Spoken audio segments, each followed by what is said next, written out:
सरकारों में विकास का कोई विजन नहीं था, तो स्वाभाविक रूप से विरासत के प्रति भी उनके मन में कोई श्रद्धा का भाव नहीं था। मुझे तो आश्चर्य होता है, आपने गत दिनों अयोध्या के अंदर देखा होगा, अयोध्या में श्री राम जन्मभूमि में एक घटना घटित हुई।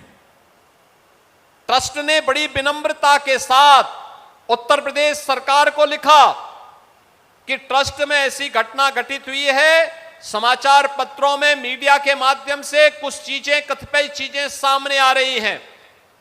अगर हम सफाई देंगे तो हो सकता है लोगों को विश्वास न हो, और हम चाहते हैं कि उत्तर प्रदेश सरकार एक हाई लेवल की एसआईटी गठित करे और उस एसआईटी के माध्यम से सच्चाई समाज के सामने आनी चाहिए। क्योंकि जो भी काम अयोध्या में हुआ है, मंदिर से संबंधित काम हुआ है, बाहर का इंफ्रास्ट्रक्चर उत्तर प्रदेश सरकार ने बनाया है, लेकिन मंदिर परिसर का काम वह जनता जनार्दन के पैसे से बना है, और इसकी जांच अगर एक स्वतंत्र एसआईटी से आप करवा देते तो अच्छा होता।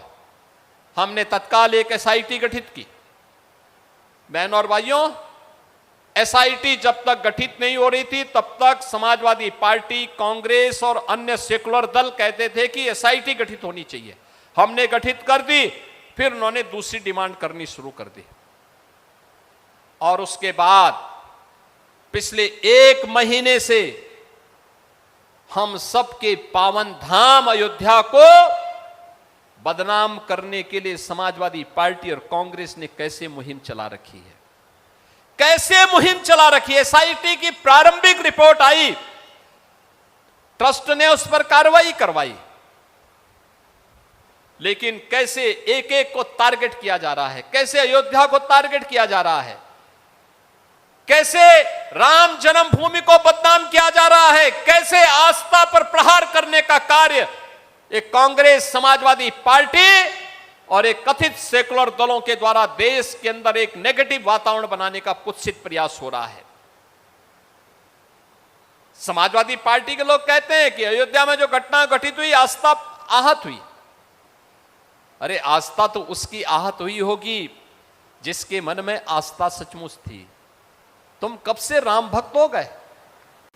अरे राम द्रोही जैसा आचरण जिन लोगों का रहा हो, जिन्होंने राम भक्तों पर लाठियां और गोलियां चलाई हो, जिन्होंने श्री राम के अस्तित्व पर ही प्रश्न खड़े किए हो, ये कौन सी आस्था की बात करते हैं?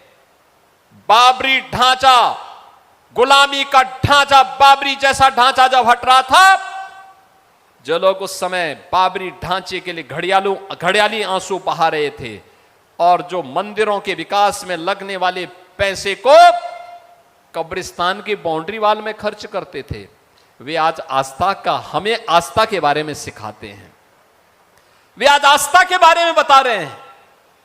यानी आस्था नहीं है, आस्था के नाम पर हिंदू धर्म संस्कृति पर, भारत की आस्था पर प्रहार करना इन लोगों की एक कुटिल चाल है। और इस कुटिल चाल में मैं इसीलिए कहता हूं, इस कुटिल चाल को देख करके अब गिरगिट भी शर्माने लग गया होगा कि चलो मुझसे भी तेज रंग बदलने वाली कोई एक नई प्रजाति आ गई है, वो समाजवादी पार्टी के रूप में या कांग्रेस के रूप में, जो कितनी तेजी के साथ रंग बदलती। कल तक एक बाबरी ढांचे के लिए आंसू बहा रहे थे, और आज राम भक्तों की भावनाओं को आहत करने के लिए किस प्रकार के वक्तव्य देकर के अयोध्या धाम को बदनाम कर रहे हैं।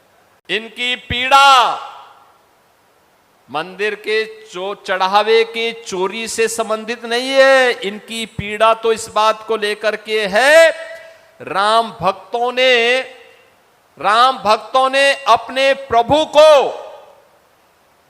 श्रद्धा और सम्मान देने के लिए प्रभु का इतना भव्य मंदिर का निर्माण सहयोग से कैसे कर बना दिया है, यह इनकी पीड़ा है।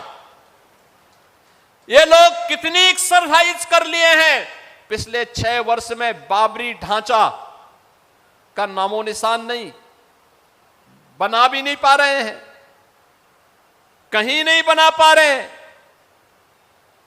लेकिन राम भक्त बना रहे हैं। तो राम भक्तों पर प्रहार करना, उनकी आस्था को किसी न किसी प्रकार से आहत करना, और लगातार एक मुहिम चला रखी है इन्होंने।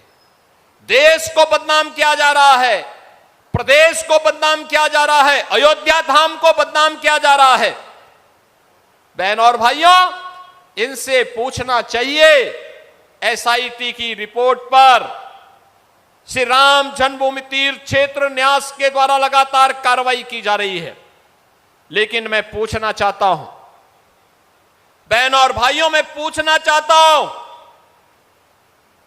एक चोरी थी, समय रहते सब पर कार्रवाई हुई है और हो रही है, लेकिन वक्फ के नाम पर हजारों एकड़ लैंड, गरीब की लैंड, सरकारी लैंड वारा न्यारा हुआ है। समाजवादी पार्टी ने और कांग्रेस ने कभी उसके खिलाफ आवाज क्यों नहीं उठाई है? कभी नहीं उठाए वक्फ के नाम पर। जब वक्फ कानून बनाया उसका विरोध इन्होंने किया, ये लोग उसका विरोध करते हैं।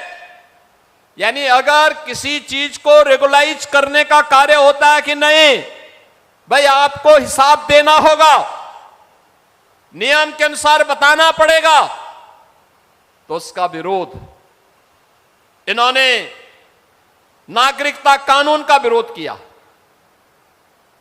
ये लोग वक्फ कानून का विरोध करते हैं, यानी चाहते हैं कि वक्फ के नाम पर लूट मची रहे, गरीब की जमीन पर कब्जा होता रहे, सार्वजनिक संपत्तियों पर ऐसे कब्जा होता रहे, और मंदिरों को ये लोग ऐसे बदनाम करते रहे, हिंदू आस्था को ऐसे ही आहत करते रहे। ये दोहरा आचरण स्वीकार नहीं किया जाना चाहिए, और इसीलिए आज मैं आप सबसे आह्वान करने के लिए आया हूं। बहन और भाइयों, ये नकारात्मक राजनीति देश का हित नहीं करने वाली है, समाज का हित नहीं करने वाली है, गरीब का हित नहीं करने वाली है, अन्नदाता किसान का हित नहीं करने वाली है, बेटी और बहन को सुरक्षा नहीं दे सकती है, नौजवान के लिए रोजगार और नौकरी की सुविधा नहीं दे सकती है। यह कार्य केवल डबल इंजन की सरकार दे सकती है। डबल इंजन की भारतीय जनता पार्टी की सरकार, और भारतीय जनता पार्टी की इसी सरकार के संदेश को लेकर के, प्रधानमंत्री मोदी जी के इसी संदेश को लेकर के आज मैं आपके पास आया हूं।